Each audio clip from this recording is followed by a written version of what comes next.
Brad, ancien vétéran de guerre, était encore une fois seul le soir de Noël. Mais ça ne le gênait pas. Il détestait Noël. Presque invisible pour ses proches comme ses amis, il a décidé de vivre seul, loin de toute civilisation.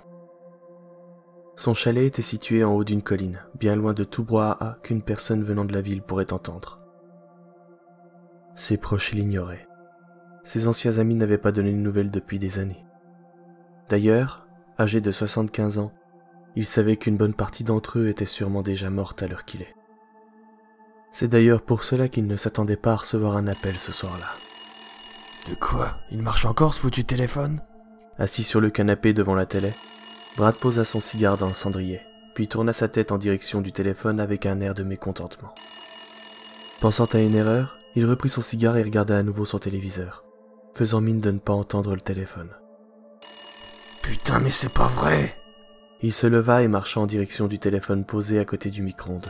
Impossible de savoir qui appelle. Le téléphone était une véritable antiquité. Il décrocha. Quoi? Joyeux Noël. Qui est à l'appareil? Une vieille connaissance. Tu es de nouveau seul le soir de Noël? Je ne suis pas étonné. Non, je ne suis pas seul. J'ai mon fusil avec moi, et il n'aime pas beaucoup les fouineurs. C'était une déduction. Je ne t'espionne pas, Brad. Et en plus, tu connais mon nom, sale enfoiré. Bien sûr, je le connais. Et toi aussi, tu me connais. Écoute-moi bien, sale raclure. Si tu oses fouiner une fois de plus près de chez moi, je te promets que je ne te ferai pas de cadeau, c'est compris? Bien sûr, je n'en doute pas. Je te connais. Mais je suis déjà près de toi. Putain d'enfoiré. Brad, les nerfs à vif, prit son fusil et partit en direction de la porte d'entrée. Il l'ouvrit d'un coup sec et pointa son fusil droit devant lui. Comme il s'en doutait, il n'y avait personne. Il sortit pour jeter un œil autour de la maison, le fusil toujours en main. Il n'y avait aucune trace de pas dans la neige. Son regard se posa sur sa boîte aux lettres. Sale petit con, il a vu mon nom sur la boîte aux lettres. Il doit être dans le coin. Brad rentra chez lui. Il se mit assis sur son vieux rocking chair dans le salon, le fusil posé sur ses genoux.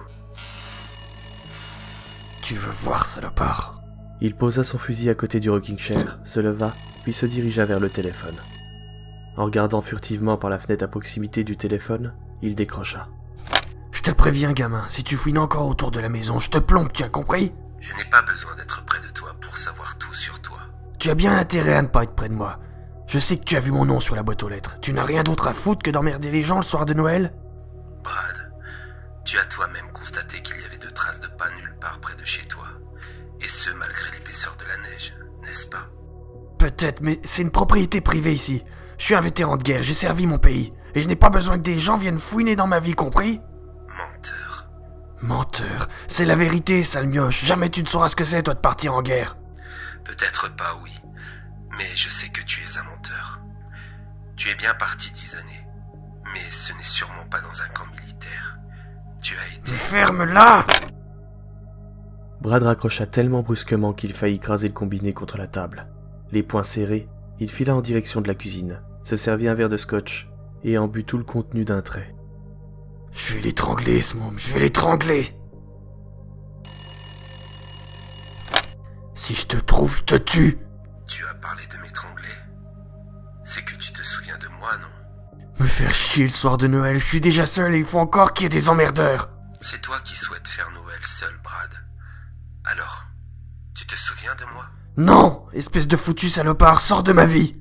Je ne suis déjà plus dans ta vie depuis 30 ans, Brad. Et tout ça, c'est de ta faute. Je ne voulais pas ça, je n'ai jamais voulu ça! Alors arrête de te mentir à toi-même. Brad, les mains tremblantes, posa le téléphone sur son socle. Les larmes aux yeux, il avança jusque dans le salon, ouvrit une armoire et prit une boîte en carton. Il saisit une photo qu'il regarda longtemps. Les larmes commençaient à couler sur ses joues. Quelques minutes plus tard, il se dirigea à nouveau vers le combiné. Il le prit en main sans saisir de numéro, et parla. « Je suis désolé, Mike. » Ah, enfin. Depuis le temps, je t'appelle à chaque Noël. C'est seulement maintenant que tu te décides à décrocher. Pourquoi aujourd'hui? Je ne voulais pas. Je voulais oublier tout ça. Les bagarres, surtout un soir de Noël, ça arrive, Brad. Jamais je n'ai vu une bagarre se terminer de la sorte, Mike. Tu as purgé ta peine. Tu es resté 10 ans derrière les barreaux. Il serait temps que tu te pardonnes à toi-même. Brad se mit à pleurer. C'est terminé, Brad. Ne te soucie plus de ça à présent. Je suis vraiment désolé, petit frère. Si tu savais, je m'en veux. Je m'en veux tellement. Cela fait 30 ans que je vis mal. Je voulais tout oublier. Je sais, Brad. Mais tu n'y arriveras jamais à effacer ce souvenir. Vis avec, grand frère. Si j'étais en vie, tu sais que je te pardonnerais. Pense à tes dernières années, Brad. Et rends-moi honneur en les vivant à fond. Je t'aime, grand frère. Brad raccrocha le téléphone sur son socle. Il essuya avec sa manche ses yeux baignés de larmes, puis jeta un dernier regard sur le téléphone. Celui-ci n'était pas branché, mais cela importait peu. Il regarda une fois de plus la photo de son frère et lui, datant de ce fameux soir de Noël. Les yeux brillants, il repensait à cette bagarre.